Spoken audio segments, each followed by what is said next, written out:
Okay. Our fourth speaker, Krawchuk.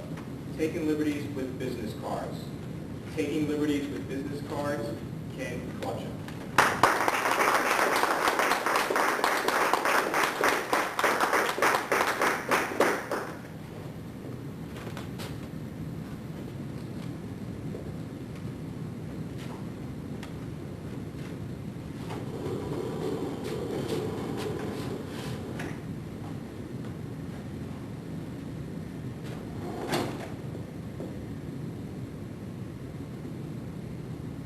May you live in interesting times. Thus spoke the fictional Chinese philosopher Kai Lo. People argue today, are his words a curse, or are they a blessing? Fellow Toastmasters, Mr. Contest chairs, honored guests. Regardless of whether you think of a curse or a blessing, there's no doubt that today we are living in interesting times. These became interesting times indeed on a warm September morning about 6 years ago. The whole world changed on that terrible day, didn't it? Unfortunately, the interesting times did not stop there, because just last year, a Danish cartoonist was threatened with death. His crime? He drew a cartoon featuring the Prophet Muhammad. It has been said that one picture is worth 1,000 words, but is a cartoon worth a single death? Let me make this personal. Many people know that in 2002 I ran for governor of Pennsylvania against Ed Rendell, and I had some political cartoons drawn about me. I brought one with me here tonight. That's supposed to be me, the guy standing there. Not very flattering, is it? And they misquoted me as well. But should I now call for the death of the cartoonist? No, of course not. But others may react differently. And they have. Now, how has America reacted in these interesting times? If you ask me, I'd say horribly, with massive warrantless searches, throwing people in jail without a trial, torturing people, invading other nations on trumped-up charges. America has become her own worst nightmare. Personally, I don't feel that these are just random happenings around the world. Instead, I think they're part of a gathering epic battle, a battle between the forces of liberty and the forces of tyranny, a battle that will define our times until it is finally resolved, one way or the other. I understand America has already told us which side of that battle she's on, but let me ask you, which side of that battle are you on? The side of liberty or the side of tyranny? It sounds like an easy question with an automatic answer, doesn't it? But let me ask, do you support or oppose this new law banning trans fats? What about the one requiring seatbelts? Gay marriage? Let me pick it up a notch. What do you think about warrantless searches? DUI checkpoints? The war on drugs? Going even further, do you think cartoonists should be punished with death? Because this is the world we live in today. Now, know one thing about all these different laws. They all have one busybody thing in common. They all purport to tell you how to live your life in a situation where your behavior has zero material effect on your neighbor. No physical effect at all.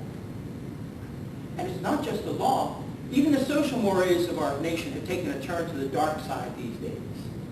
Look at this whole political correctness movement. It is now in vogue to cater to the whim of any individual, no matter how outrageous the whim, if only they say they're somehow offended. In fact, I just saw in our November issue of Toastmasters magazine that there are people who are offended if you write on their business card. Writing on business cards, can you believe that? Why are we treating grown adults like they're spoiled 2-year-olds?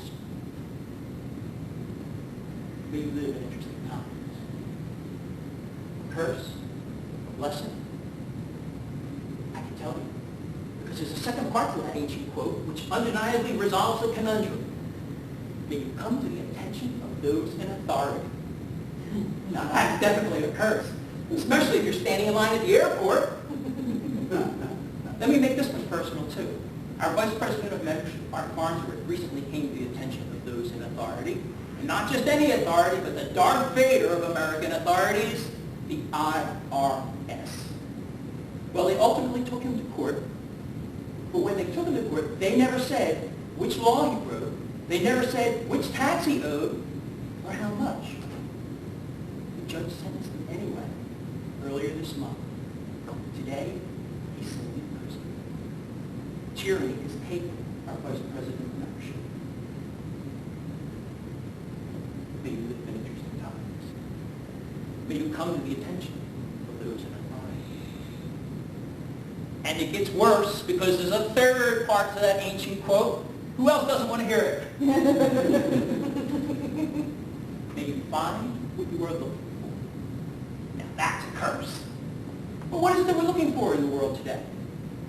Are you looking for a world where you can be shunned, fined, jailed, tortured, or murdered, all on the subjective whim of someone else? I don't know about you, but I'm looking for a world where we're free to raise our families in peace, according to our own traditions. A world where we respect your right to live your life your way, and us to live our lives our way. Golden rule. But there are people out there who want you to live your life their way. They'll have a hissy fit if you write on their business card, or if they catch a boy kissing another boy.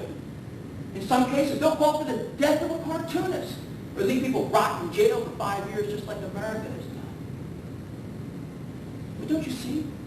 All these examples are examples of the same sin. It's a sin against liberty. They all stand on that same slippery slope to tyranny. You can't bargain about inches of evil, because once you give the right to allow someone to dictate what you can do with a business card that they gave away, it's a short step to having them dictate virtually everything else in your life. And isn't that what we see happening today? So what do we do? The next time you're out there and you hear that someone is offended, speak out.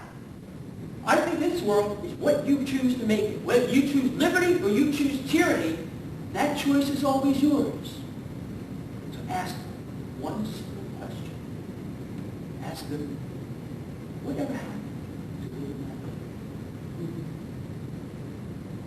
May you live in interesting times. May you come to the attention of those in authority. May you find your growth.